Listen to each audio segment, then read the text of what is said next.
Colonization. Oh, yeah. Now good. Oh, Wholesome. as long as it's happening to us. Good vibes. Yeah.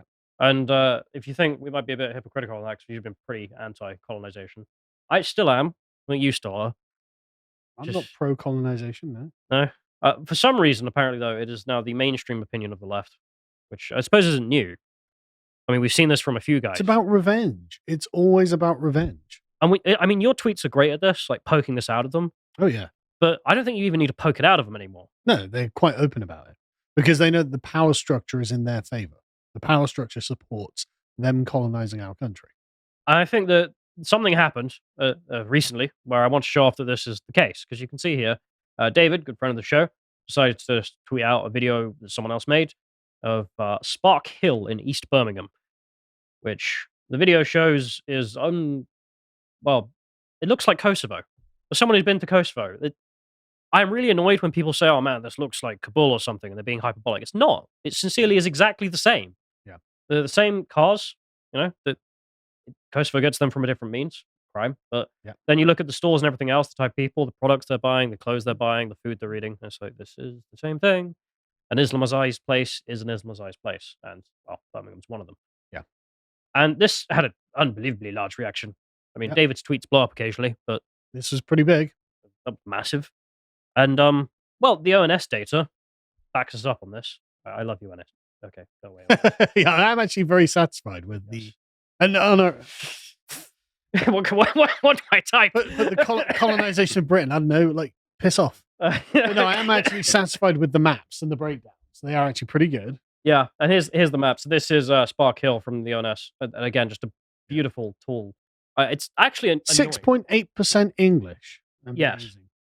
And you can tell by looking at the video, can't you? You can also, if you zoom out, it's just like, man, I wonder what's going on. Yeah. It's like, yeah, there's one area where people live and there's one where they don't. Yeah. That. And so, I mean, just as a side note, I am actually very proud, sincerely, because I don't think another country has better ethnic data than this country now. No, this is fantastic. It's actually like comical how good this data is, because you can go by roadside. Yeah. I mean, that neighborhood is 1% English. So there's one English guy, basically. Yeah. I don't know what he's doing. Intermarrying, I guess. Yeah, maybe, yeah. Converting. So there we are. There's the ONS data, just to back up that piece of footage isn't something that's unusual. It's actually probably understating. But sorry to interrupt the video, but I thought I'd announce that we have a new line of merch. This is our aesthetics collection. So I was thinking that in the face of AI art debasing the very concept of art, actually we'd do something quite positive. So we commissioned a series of paintings that were actually really beautiful and could be something that we could present outside of politics. So for example, we have this magnificent painting of a ship weathering a storm, which I thought was just really nice. And we have, of course, a glorious, sort of surrealist, giant white tiger drinking from a lake. But also there are other things that are just kind of interesting, such as the chap lost in cyberspace, or something that I thought might, in time for Christmas, make a great present to your mum or something like that. A beautiful cat lounging on some clouds. Basically, we wanted to do some stuff that wasn't just political. So things that were just nice and beautiful and interesting, because that's also a part of the world we want to curate. So you can go over to shop.lotuses.com. Buying the merch is a really great way of supporting us and means that we can live past demonetization. And I'm sure they make great gifts to the folks as well. Change. And, well, a lot of people think this is great. This is fantastic. Looks great. What's your point? Says person with Palestinian flag. She, her. Okay. Ex-Labour. Why do you think she left? Masters in political science and social science, eh? Yeah, you seem exactly the type. Yeah. So, I mean, that's ex-Labour because they kicked out Corbyn. I can't hate on the Zios enough. That's what it's going to be. Oh. Yes, I hate those Zionists. So you get the white women who of course, think this is fantastic. I mean, she's actually called Miss Dayglow. So you're fed or what? Like, maybe she is. No. The thing about that's the annoying thing with right and leftist. She's followed by McDonald. Oh God. Yeah, it's because McDonald thinks one day he's going to smash. Well, good luck, my friend. No, but you get this all the time where it's like, there's a woman with like 12 followers and some big account follows her. It's like, you're not, don't. Don't follow women online. That's my advice. Don't follow women online. Yeah, because people will think you're trying to get in. Number one advice. Yeah. Pearl, unfollowed. Anyway. I don't follow her. All right, fair enough. Preach. From her advice. She's Yeah. like, don't follow her. I was like, good point, Pearl. No, I never followed them. But the thing I was going to say was, like, you go on right-wing accounts and when they're weird or whatever, it's just like obviously fed. You go on left-wing accounts like this, and it's like obviously real. Because they are. That's the crap thing. Anyway, enough of such people. It's not just them. I'm sure Miss Dayglow definitely isn't a fed. We have Dr. Shadi. Yep. Hello, Mr. Shadi. Oh, Dr. Shadi, sorry. Dr. Shadi thinks it's great, in case you're wondering. Well, look at this. England wants to colonize India. God did them a favor and brought the subcontinent right to your backyard. Well, God didn't do that. Tony Blair did that. Yeah, like, God. Yeah, like we can get a lot more close to Earth as to how this happened. But no complaining. Say thank you. That's interesting. So when God gave India to the English, did you say thank you? Did you complain? Oh, no, you didn't. It never reciprocated. But the thing being that overwhelmingly the responses were exactly this. It was people saying you deserve to be colonized. Oh my God. Tell you what, man, when the backlash comes, I'm going to have no sympathy.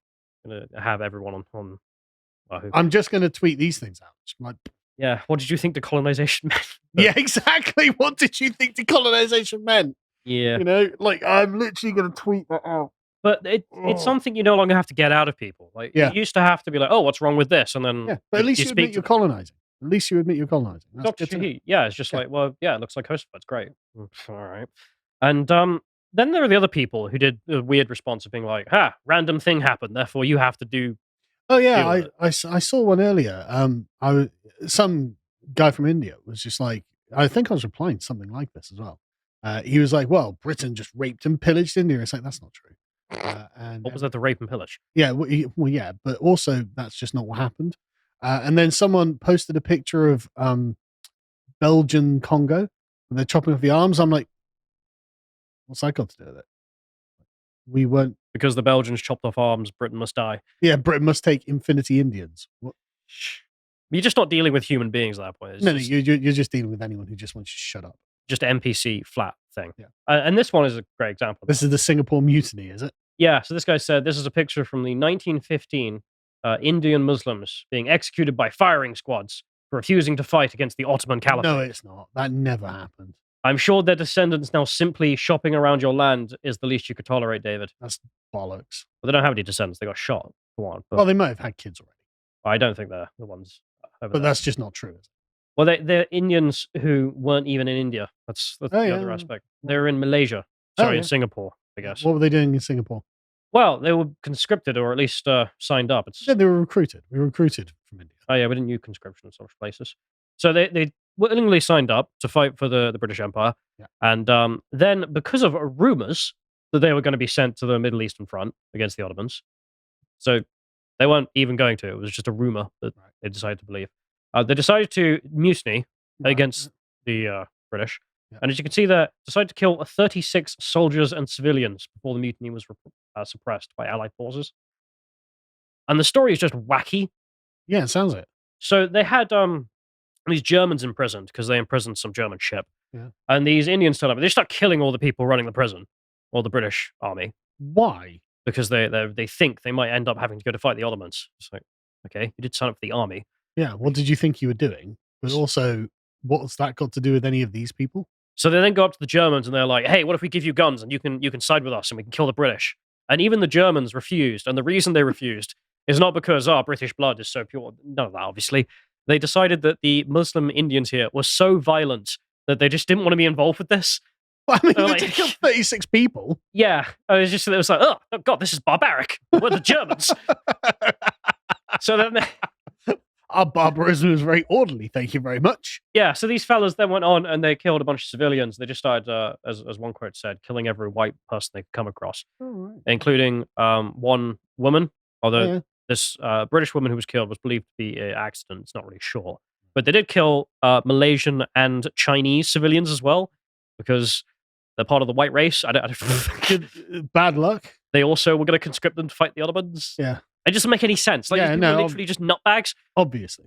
And so the British put up a defense, and then the Russians and the French turn up to help us put them down, and then we arrested them all, put them on trial, and shot them. Okay, good. Yeah.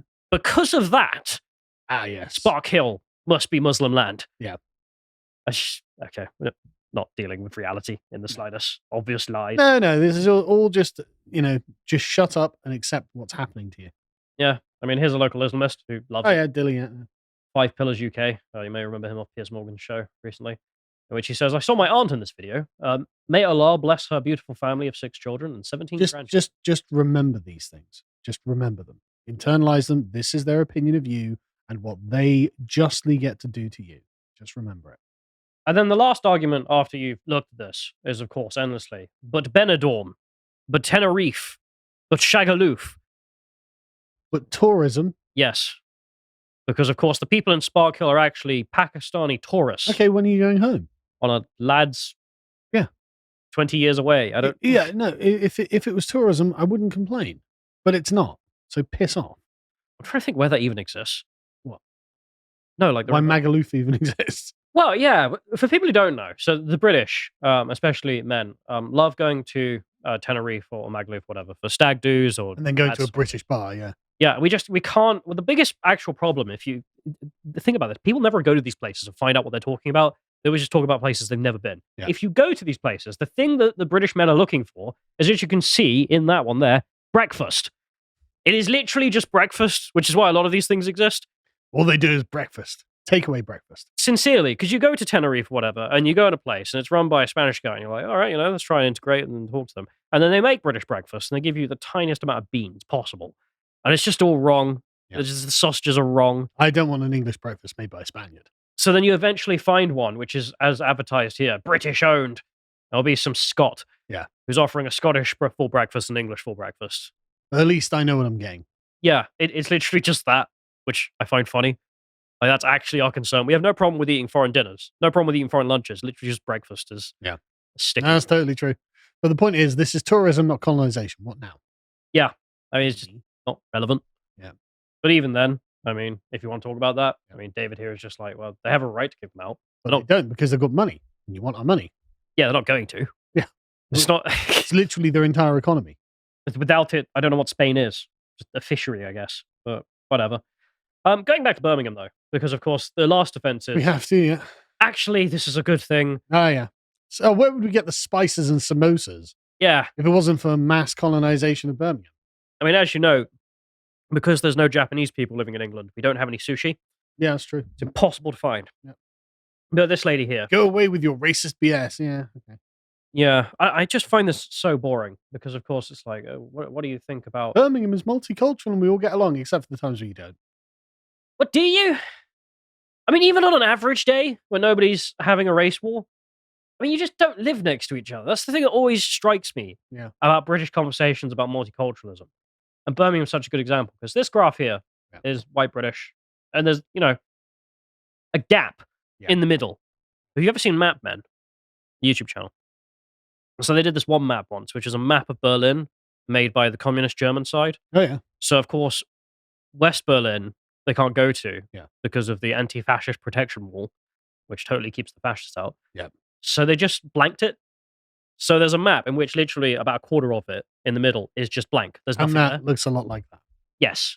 And, of course, well, who lives there? Well, not the British. It's, as you can see here, the Asians live there. And then in the center, you have the black population. And this is a long... It's weird that the Asians don't live next to the blacks either. No, and it's literally neighborhood by neighborhood. You can see the gap in the middle where the blacks occupy. It's consistent. It's just remarkable. I mean, in every country that seems to have taken place in which you've had mass immigration, it's just really funny how in Britain it's so stark. And even then, they're just like, oh, we all get along. So you don't even live next to each other. Yeah, you get along by having essentially segregation. Yeah, segregation means we all live a happy life. Like, okay, As lady. you say. Vegan, socialist, feminist. Yep. Woman. Yep. Woman. Okay. Anyway. All right. Yeah. That I know the kind of person I'm dealing with. Yeah. So I mean, this is just comical. This event.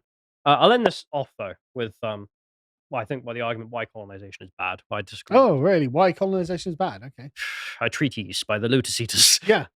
I'll end this off with a bitch fight, which is something I had with a man named Mr. English. Oh yeah, he's got me blocked. Yeah, he's got me blocked now as well. Because his response to this was, It's wonderful, isn't it? Why is it wonderful, Mr. English? Well, he has a good argument. It's wonderful that the Brummies no longer live in Birmingham. Well, he likes it because of the assortment of food. I'm not joking. I love that this is literally the most... Right, so John Stuart Mill and Bentham, going all the way back to Epicurus, right? They were always like, look, utilitarianism won't degenerate to the most base animal instincts because men are higher beings. We have rationality. And so we will always gravitate towards the intellectual pursuits, not English like the food, like the food. Like an well, literally, really. No, but literally, the argument is, oh no, men won't be reduced to the just mere pigs in swill, and Otto English is like honk, honk, honk. Like, sorry, like unbelievable. But it's so true. This is. I know it's a meme at this point. Love me swill, says Otto English. But like, centrists will point out that colonization of the Anglosphere is a bad thing, and then leftists will just be like, food. Yeah, like it is a meme at this point. That's what they do.